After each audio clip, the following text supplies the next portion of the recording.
여신도 주일에 남신도 찬양 정말 감사드립니다. 우리 같은 성도로서 하나님 앞에 영광을 돌리고 우리의 모든 문제 피차 협력하여 승리하고 또한 하나님 앞에 쓰임받는 우리 모든 교우님들 되시기를 주님의 이름으로 축원합니다. 여신도 주일입니다. 여신도 주일에 작년에도 그런 설교했던 것이 기억이 나는데 코로나 때문에 경제, 정치 모든 것이 다 어렵지 않습니까? 그래서 아무것도 못하는 현실이 우리의 현실인데 코로나 때문에 아무것도 못합니다. 이런 이야기들을 하는 곳에서 우리 마음의 변화, 생각의 변화, 우리 말의 변화가 필요합니다.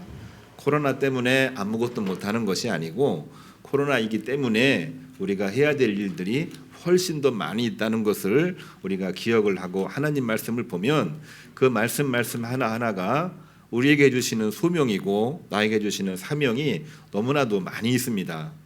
성경에 나와 있는 대부분의 말씀도 그냥 평상시에 하나님이 주시는 말씀이 아니라 정치적인 문제, 경제적인 문제, 역병의 문제, 그리고 외적이 쳐들어와서 나라를 빼앗기고 포로된 생활을 하는 가운데에 벌어졌던 그 모든 상황 가운데에 그들이 무엇 때문에 아무것도 못한다가 아니라 그렇기 때문에 우리는 하나님을 바라봅니다. 그럴 때 하나님께서 선지자를 통하여 말씀을 주셨고 그러는 중에도 예수님을 통해서 우리에게 소망을 주셨고 예수 그리스도의 보혈의 피로 우리의 모든 죄가를 사하시고 하나님의 구원하심으로 인도하셨던 것입니다. 여신도 주일에 주시는 하나님의 말씀 역시 하나님의 소망의 말씀입니다. 어두움을 몰아내고 빛의 갑옷을 입고 하나님의 동역자가 됩시다. 이 말씀이 오늘 우리에게 주시는 핵심적인 내용입니다. 이사야 11장을 보면 이새의 뿌리에서 한 싹이 나서 회복하시고 모으신다는 말씀입니다. 모으시고 회복하신다. 참 중요한 말씀을 하나님께서 하시고 있는 내용이고요. 마가복음 9장 말씀을 보면은 죄짓지 말고 주님의 이름으로 하나가 되라. 주님의 이름으로 하나가 되면 소금이 맛을 내듯이 그 짠맛으로 말미암아 세상의 모든 세균, 박테리아, 바이러스 다 소멸시킬 수 있다. 소금의 역할을 감당하라는 말씀입니다. 고린도전서 13장 말씀을 보면은 심고 물 주면서 피차 협력하여 하나님의 동역자가 되라. 이 말씀을 우리에게 주시고 있습니다. 세 가지 본문이 좀 길긴 하지만 한꺼번에 이 말씀을 이해를 해본다고 한다면 빛의 갑옷을 입고 주님이 우리에게 주셨으니까 우리가 하나님의 동역자로서 오늘을 살고 내일을 준비하라. 그 말씀이 되는 것입니다. 첫 번째로는 어두움은 하나님의 빛 안에서만 이해될 수 있다는 말씀을 나누고자 합니다. 짙은 어둠도 빛 앞에서는 모두 사라지게 되어 있습니다. 아무리 깊은 어둠이라도 한 줄기 빛이 나오면 어둠은 물러가게끔 되어져 있는 것입니다. 어둠은 빛을 이길 수가 없어요. 빛이 있어야만 어둠이 물러가는 것입니다. 창세기 1장 3절 하나님은 빛으로 흑암 몰아내고 천지를 창조하셨습니다. 천지 창조의 모든 역사도 어둠 몰아내고 빛을 우리에게 주신 거예요.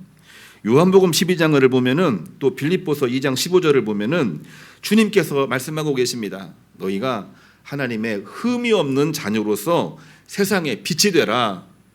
빛이신 주님께서 우리로 하여금 너희가 이제부터는 빛이 되라. 억눌려 있고 피곤해 있고 낭망해 있고 좌절해 있고 정말 아무것도 할 수 없는 연약한 사람이라고 할지라도 너희가 흠 없는 자녀로서 빛이 되라. 이것이 바로 주님의 말씀이셨습니다. 이것을 기본으로 해서 종교 개혁자들은 하나님의 말씀과 빛으로 중세 어둠과 흑사병 이 모든 것들을 이길 수 있다 하면서 개혁을 단행을 했고 모든 문제 극복을 하고 오늘날 개신교 교회가 만들어지게 된 것입니다. 빛이 있으라 명하신 하나님만이 어둠을 몰아낼 수 있는 것입니다. 그래서 히브리서 4장 12절을 보면은 흑암 혼돈 상황 가운데 하나님은 어떤 분이신가? 히브리 기자는 이 말씀을 기록을 하고 있는데요. 우리 귀에 많이 익은 말씀이죠. 하나님은 살아있어 힘있고 날카로운 분이시기 때문에 우리는 그분 앞에 모든 것을 드러내놓고 회개하며 주님을 따라야 된다. 이것이 바로 믿음을 이야기했던 히브리 기자의 핵심적인 내용입니다. 믿음은 내가 그냥 하나님을 믿는다, 하나님은 나의 도움자다, 이런 내용이 아니고요. 우리가 정말 힘들고 어려울 때에, 믿음 갖기 어려울 때에 나는 포기했지만 결코 나를 포기하지 않으시는 하나님에 대한 믿음을 가지고, 하나님 앞에서는 모든 것이 다 드러나기 때문에 하나님에 대한 믿음을 가지고 오늘을 사십시오. 이것이 바로 히브리 기자의 핵심적인 내용이 되고 있는 것입니다. 오늘 부른 찬송 582장 어둠 밤 마음에 잠겨 역사의 어둠 짙었을 때에 계명성 동쪽에 밝아 여명이 왔다. 이 말씀도 말씀에 근거해서 찬송을 부르고 있는 것이지요. 우리가 주변을 바라보면 전부 다 어둠뿐입니다. TV를 봐도, 사람을 봐도, 세상을 봐도, 정치를 봐도, 경제를 봐도, 우리나라도 뭐 외국을 봐도 정말 빛이라고는 하나도 없는, 어둠밖에 없는 그러한 것이 너무나도 많이 있어요.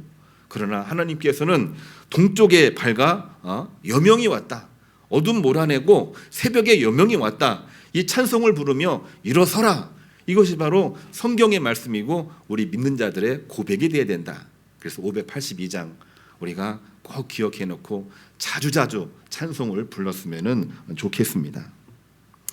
덴마크의 실존주의 철학자, 우리들 귀에 익은 학자가 있는데요, 키에르케고르, 들어본 적 있으시리라고 생각이 됩니다.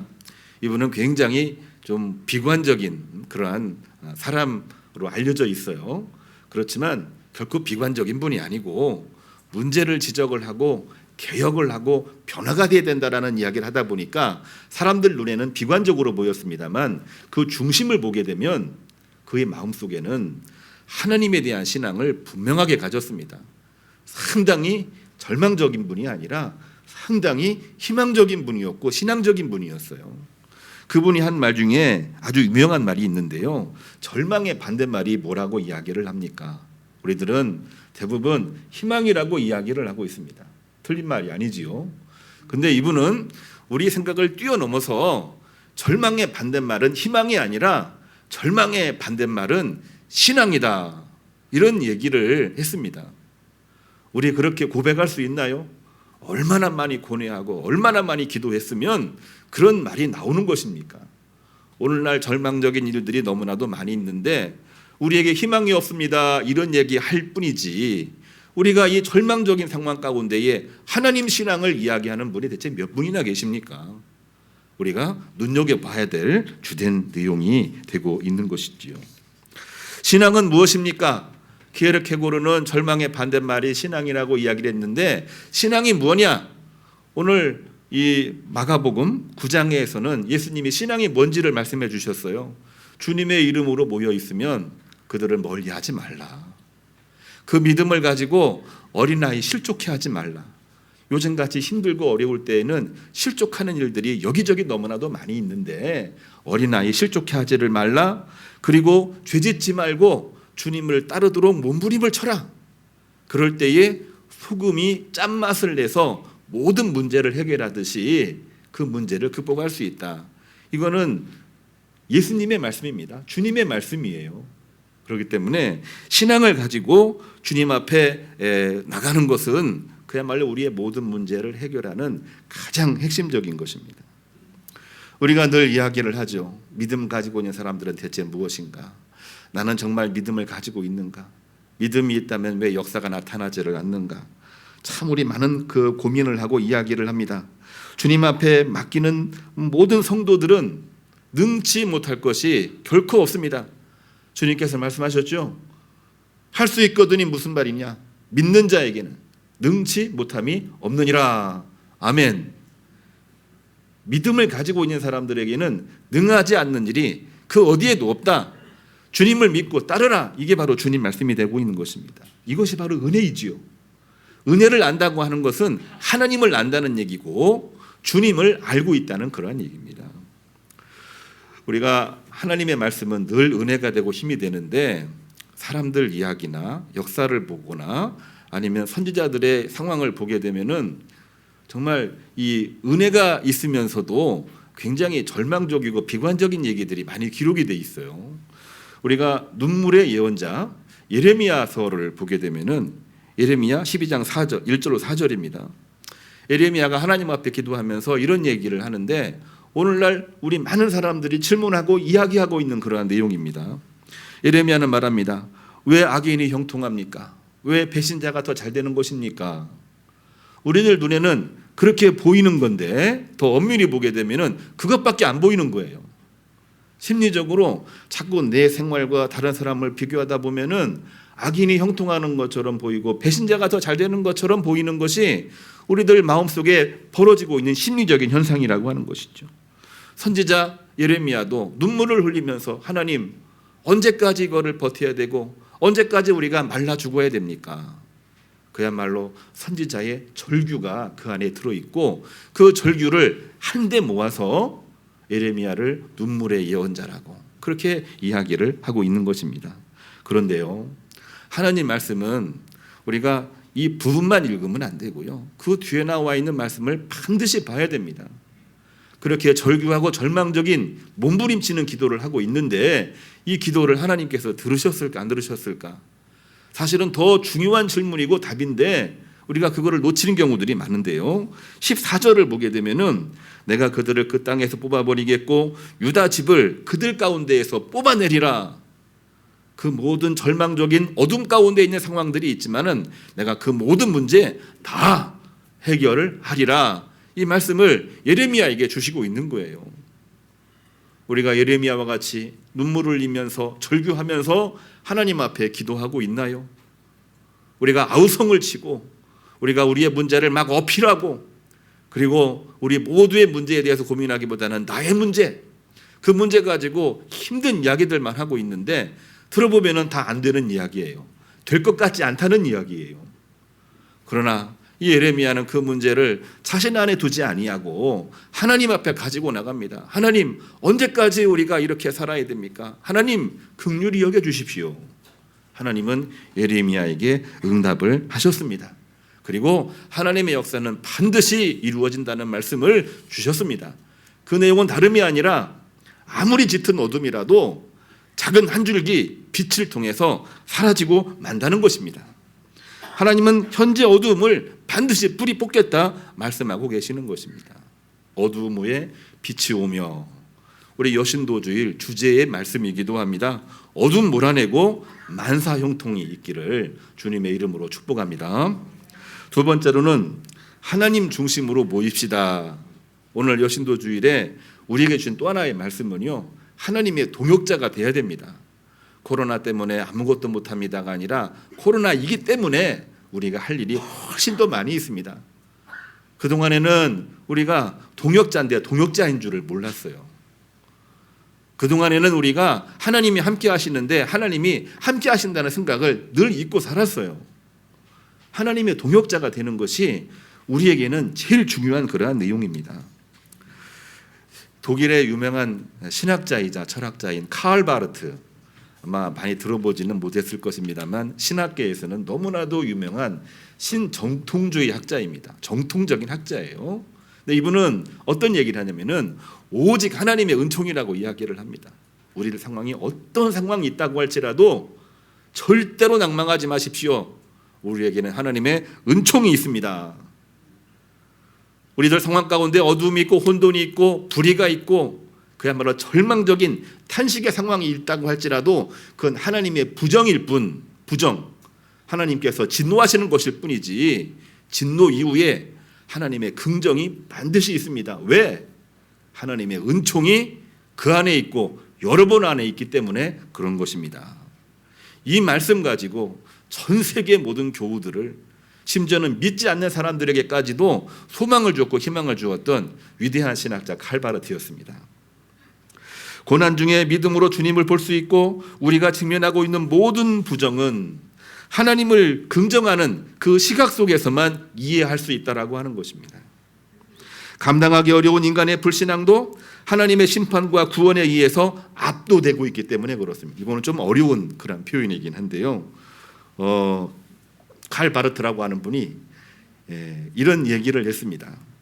심포니 연주, 그 속에서 불협화음이 가끔씩 있습니다. 우리도 찬양할 때 하모니가 나올 때도 있지만은 가끔씩 음이 떨어지고 또 어떤 경우에는 불협화음이 생기기도 하는데, 근데 이것이 아름답지 못하긴 하지만 작곡자의 관점에서 보게 되면은 결코 이것이 아름답지 않은 것이 아니라 불협화음도 하나의 완성된 음악 세계라고 이야기를 합니다.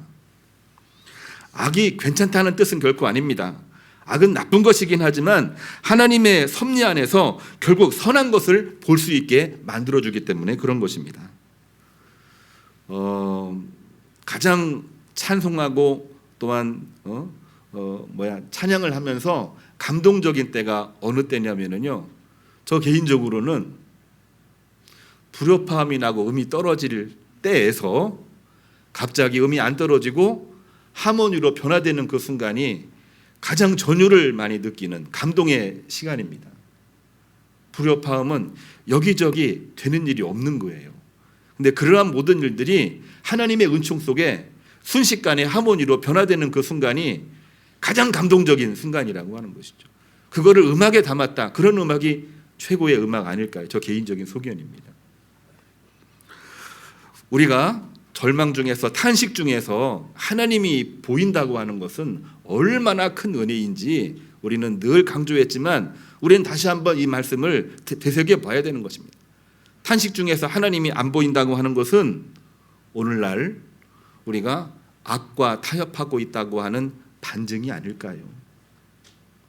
몸부림치고 있는 중에 하나님이 보이면 우리는 지금 악과 싸우고 있는 겁니다. 하나님이 안 보이면은 우리는 악과 타협하고 있다고 하는 반증이라고 해도 과언이 아닌 것이지요. 오늘날 우리는 우리의 어두움, 탄식, 혼란, 혼돈, 이것을 다 이해할 수 있나요?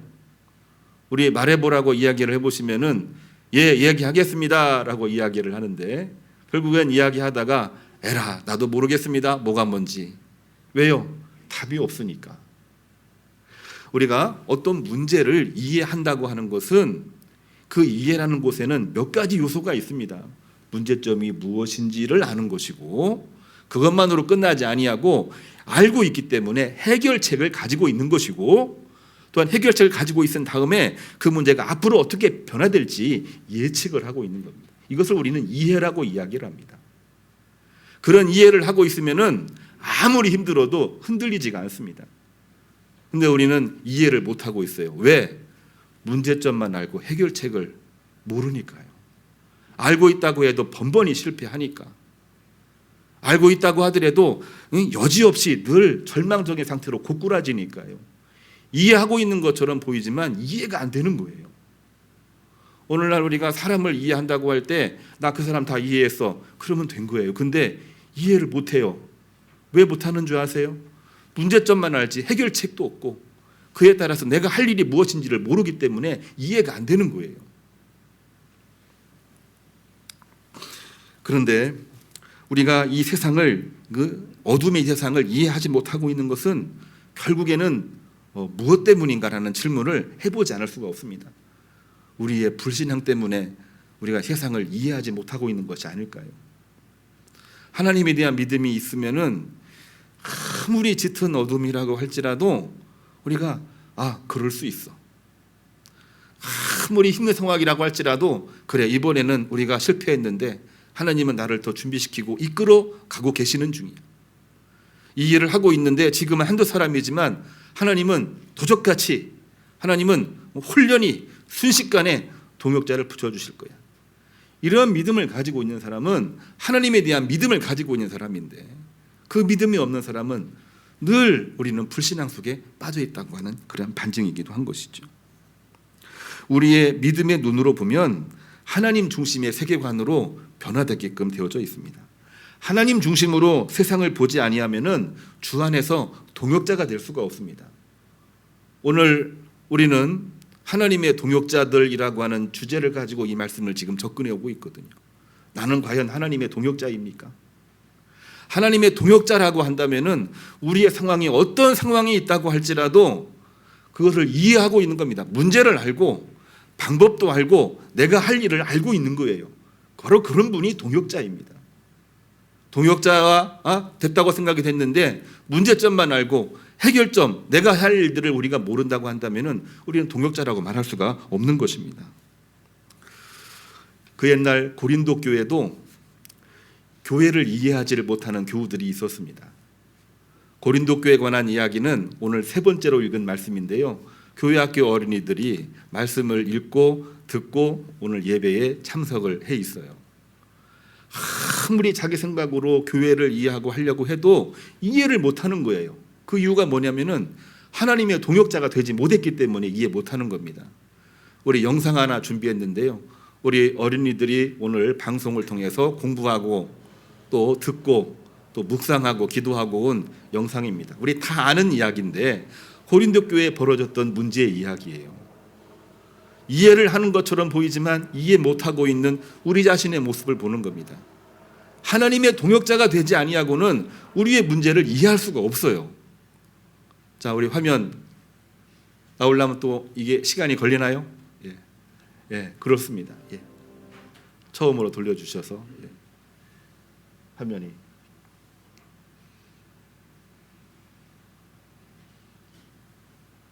플레이 해주시죠. 오늘 말씀 속의 고린도 교회 사람들은 함께 일하지 못하고 갈라져 있었어요. 하나님의 일을 해야 하는 사람들이 편을 나누어 싸우고 힘든 일은 서로 미루었어요. 바울은 그런 고린도 교회 사람들에게 안타까운 마음으로 편지를 썼어요. 나는 바울 선생님이 좋아. 나는 아볼로 선생님 편이야. 나는 베드로 선생님이 최고라고 생각해. 하면서 편이 갈라져 있는 사람들에게 바울이나 아볼로나 베드로나 모두 하나님의 일을 함께해 나가는 사람들이라고 알려주어요. 바울이 말씀의 씨를 뿌리는 일을 한 사람이라면 아볼로는 뿌려진 씨에 물을 준 사람이라고 말이지요. 그리고 고린도 교회 사람들이 알아야 할 중요한 것은 사도들이 씨를 뿌리고 물을 주지만 여러분을 자라게 하시는 분은 오직 하나님 한 분이라는 것을 알려주었어요. 우리에게 고린도 교회 사람들 같은 모습은 없나요? 혹시 나와 다르다고 편을 나누고 있지는 않나요? 우리는 모두 하나님과 함께 일하는 사람이에요. 예수님을 믿고 하나님과 함께 일하는 사람이라면 모두 같은 뜻과 사랑을 품었다는 것을 꼭 기억하세요.